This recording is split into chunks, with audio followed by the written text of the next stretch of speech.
जय हिंद, वंदे मातरम। दोस्तों, आज के इस वीडियो में जानेंगे हम देश दुनिया की तमाम सबसे बड़ी खबरें। तो सबसे पहले हम आपको बताएंगे, जी हाँ दोस्तों, कोरोना अपडेट्स को लेके भारत में क्या स्थिति बनी और क्या ताजा अपडेट जो है आ चुके हैं सामने, जानेंगे इस खबर को विस्तार से।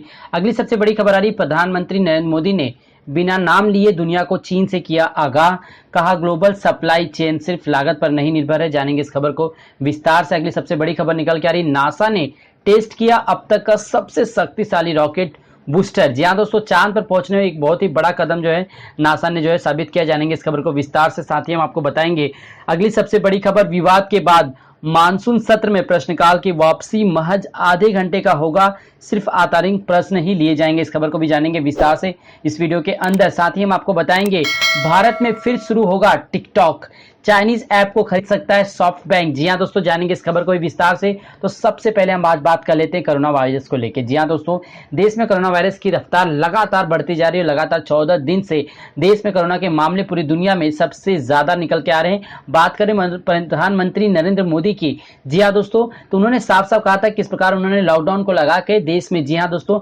कोरोना के काल को, जी हाँ दोस्तों, कम कर दिया, यानी कि संक्रमण को रोक लिया। लेकिन ये पूरी तरह से नाकाम हो रहा है, क्योंकि आंकड़े जो है अब पूरी दुनिया में नंबर 3 स्थान पर आता है भारत जो है सबसे ज्यादा के मामलों में। और बात करें जीडीपी को लेके, जी हाँ दोस्तों, प्रधानमंत्री नरेंद्र मोदी को लेके अमेरिकी अखबार में, साथ ही जापानीज अखबार में भी काफी ज्यादा, जी हाँ दोस्तों, निंदा हुई है। और साफ साफ लिखा गया है कि प्रधानमंत्री नरेंद्र मोदी की नीतियों की वजह से भारत की आज आर्थिक दृष्टि इस हद तक गिर चुकी है। जी हाँ दोस्तों, भारत की जीडीपी -23 नीचे गिरी है, जो सबसे ज्यादा, यानी पूरे विश्व में सबसे ज्यादा नुकसान हुआ है भारत को। और इसके जिम्मेदार हैं प्रधानमंत्री नरेंद्र मोदी, क्योंकि उनकी नीतियों की वजह से ही देश में नोटबंदी लागू हुआ, जिसके बाद, जी हां, भारतीय बाजार जो है नीचे गिरने लगा और आर्थिक दृष्टि से भारत जो है कमजोर होने लगा। बात करें उसके बाद लगातार प्रधानमंत्री नरेंद्र मोदी के डिजिटल वाली बात को, यानी डिजिटल इंडिया का जो उनका स्लोगन था, उसको भी लेकर, जी हां दोस्तों, कई जगहों पर सोशल मीडिया के माध्यम से उनकी निंदा की जा रही है। किस प्रकार प्रधानमंत्री नरेंद्र मोदी के कैशलेस जो है योजनाओं का भी जो है सीधा सीधा जो है नुकसान हुआ और भारत के कई छोटे मोटे उद्योग धंधे बंद हो गए। इन तमाम चीजों का हवाला देते हुए सोशल मीडिया पे कई जगहों पे साफ साफ बताया जा रहा है कि भारत में अब तक सबसे अच्छे प्रधानमंत्री अगर बात करें अर्थशास्त्र, तो वो थे डॉक्टर मनमोहन सिंह। जी हाँ, डॉक्टर मनमोहन सिंह वही हैं जिन्होंने भारत को ऐसी स्थिति से बाहर निकाला था जब भारत की आर्थिक दृष्टि बहुत ही खराब थी। अब बात फिर से एक बार आ जाती है, क्या प्रधानमंत्री नरेंद्र मोदी इस माइनस में गई डीजीपी को, जी हाँ दोस्तों, जो जीडीपी इतना ज्यादा नीचे गिरी है, जब बात करें नेहरू के काल में, यानी कि जब भारत आजाद हुआ था, तब भारत की जीडीपी 0 से स्टार्ट हुई थी, लेकिन उसके बावजूद भी नेहरू ने उसे 3% तक पहुंचाया था। जब 2014 में प्रधानमंत्री नरेंद्र मोदी ने इलेक्शन जीत के वापस आए थे, तब लगभग 6% से ज्यादा की जीडीपी भारत में थी। और आज हालात ऐसे हैं कि भारत की जीडीपी -23 पर गिर चुकी है। तो चलते हम अपने अगली खबर की तरफ। अगली सबसे बड़ी खबर निकल के आ रही है टिकटॉक को लेके। जी हाँ दोस्तों, भारत में फिर से शुरू होगा टिकटॉक, क्या वजह है, जानेंगे इसको। तो दोस्तों, सबसे पहली बात मैं आपको ये बता दूं कि जापान के दिग्गज कंपनी सॉफ्ट बैंक ग्रुप ने साफ साफ कहा है कि वो टिकटॉक को जो है खरीदने वाली है। जी हाँ दोस्तों, सूत्रों के मुताबिक कंपनी इसके लिए पूरी सक्रियता से साथ भारतीय साझेदारों को तलाश रही है। सूत्रों का कहना है कि पिछले 1 महीने के दौरान सॉफ्ट बैंक ने रिलायंस की जियो इन्फोकॉम लिमिटेड और भारतीय एयरटेल लिमिटेड के प्रमुखों से बात की। कंपनी साथ ही विकल्प की तलाश भी कर रही है। टिकटॉक की मूल कंपनी बाईटाउन्स लिमिटेड ने सॉफ्ट बैंक की हिस्सेदारी है, इस बारे में सॉफ्ट बैंक, बाईटाउन्स, रिलायंस और भारतीय एयरटेल ने टिप्पणी करने से इनकार कर दिया। राष्ट्रीय सुरक्षा के कारण भारत समेत कई देशों ने टिकटॉक पर प्रतिबंध लगा दिया। आशंका जताई जा रही है कि कंपनी यूजर्स के डेटा चीन की सरकार को साथ जो है साझा कर रही थी। अब बात करें भारत में प्रतिबंध के बाद, जी हाँ दोस्तों, भारत ने जुलाई में टिकटॉक पर प्रतिबंध लगाया था। इस चीनी ऐप ने भारत के 20 करोड़ से ज्यादा यूजर्स हैं। पूर्वी लद्दाख की गलवान घाटी में चीनी सेना के साथ हिंसक झड़प में 20 भारतीय सैनिकों के शहीद होने के बाद देश ने चीन के खिलाफ गुस्से का माहौल बना और इसी का माहौल जो है नुकसान जो है टिकटॉक जैसे ऐप को हुआ। तो यानी दोस्तों, अब बहुत ही जल्द आपको टिकटॉक फिर से एक बार इंडिया में देखने को मिल सकता है। तो चलते हैं अपनी अगली खबर की तरफ। अगली सबसे बड़ी खबर आ रही, प्रधानमंत्री नरेंद्र मोदी ने बिना नाम लिए दुनिया को चीन से किया आगाह। लगातार इस बात को लेकर राहुल गांधी साफ साफ कहते हैं कि प्रधानमंत्री नरेंद्र मोदी पड़ोसी मुल्क, जी हां, जिसके हम बायकॉट करें खुलेआम सोशल मीडिया पे हो चाहे न्यूज चैनलों पर हो, कि चीन ने किस प्रकार भारत में गलवान घाटी में जो है हमला किया, उसके बावजूद प्रधानमंत्री नरेंद्र मोदी ने अब तक अपने किसी भी भाषण में चीन का नाम तक नहीं लिया। किस प्रकार, जी हां दोस्तों, देश में हो रहा है इस प्रकार के, और इसको लेकर राहुल गांधी कई बार टिप्पणी कर चुके हैं कि देश का प्रधानमंत्री चीन का तक नाम तक नहीं ले पा रहा है। बात करें, प्रधानमंत्री ने एक बार फिर से अपने जो है भाषण में चीन का नाम नहीं लिया, लेकिन उन्होंने साफ साफ चीन की तरफ जो है इशारा करते हुए कहा कि दुनिया को इससे सचेत होना चाहिए।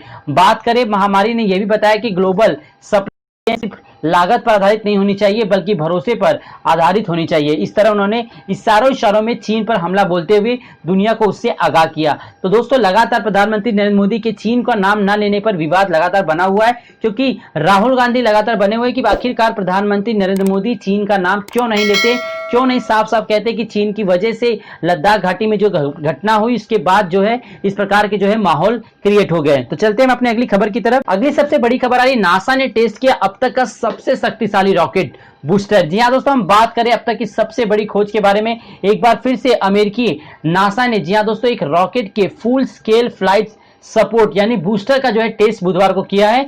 एजेंसी चांद पर जाने के लिए अपने स्पेस लॉन्च सिस्टम को तैयार कर रही है। आर्टेमिस मिशन के तहत पहली महिला और एक पुरुष को चांद पर साल 2024 तक भेजा जाना है। 1972 के बाद पहली बार इंसानों को चांद पर उतारने की यह कोशिश होगी।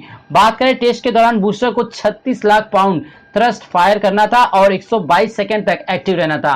इसकी परफॉर्मेंस कैसी है इसे लेकर रिजल्ट बाद में जारी किए जाएंगे। टेस्ट होने के बाद कई मिनट बाद यूटा में साइट पैदा हुई और गर्मी की वजह से यह भाप दिखती रही। लगातार जी हाँ दोस्तों एटीमिस के बाद भी होगा इस्तेमाल।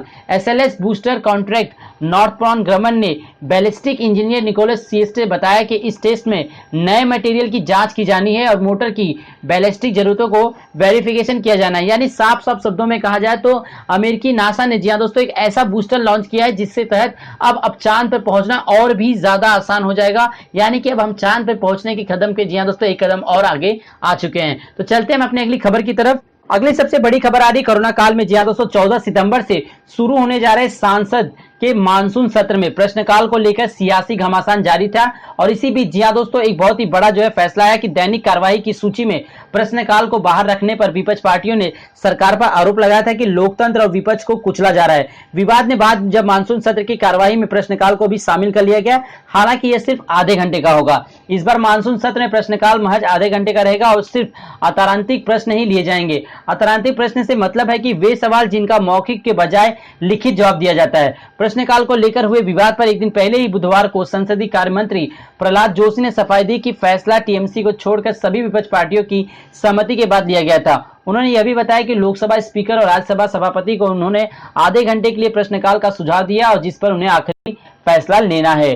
बात करें संसदीय कार्य मंत्री जोशी ने बुधवार को कहा कि मैंने प्रश्नकाल को 30 मिनट तक रखने के लिए लोकसभा स्पीकर और राज्यसभा सभापति को सुझाव दिया है, वे इस पर अंतिम फैसला करेंगे। सरकार हर मुद्दे पर फैसला लेने के लिए तैयार है। हमने इस भी स्पीकर से आतंकी प्रश्नों को लेकर गुजारिश की है। जी हाँ दोस्तों, अब लगातार जो है इस प्रकार की घटनाएं जो है सामने निकल के आ रही हैं, जो अब संसद भवन में जी हाँ दोस्तों प्रश्नकाल को पूरी तरह से हटा दिया गया था और बताया जा रहा था कि कोविड-19 की वजह से यह फैसला लिया गया, लेकिन विपक्षी पार्टियों ने एकजुट होकर कहा कि यह पूरी तरह से लोकतंत्र को कुचला जा रहा है, जिसकी वजह से मोदी सरकार फिर से हरकत में नजर आती हुई दिखाई दी और आखिरकार अब प्रश्नकाल को फिर से जो है जोड़ दिया गया।